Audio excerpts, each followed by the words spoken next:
case briefs, and so much more. LSData's got what you're looking for.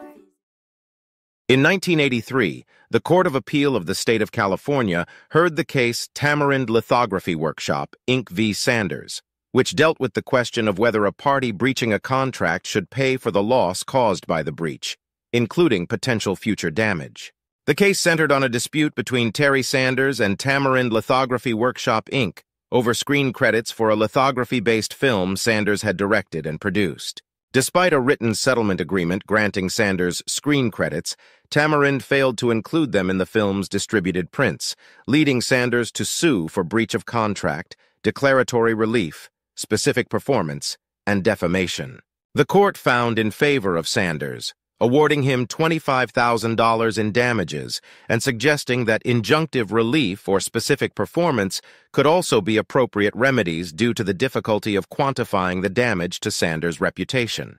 However, the court subsequently reversed the judgment and remanded the case back to the trial court to determine the effect of the settlement agreement on the issue.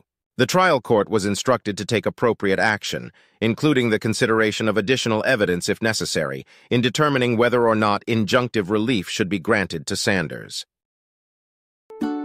Case briefs, and so much more. LSData's got what you're looking for. Visit LSD.law, elevate your mind. Leave the stress of class.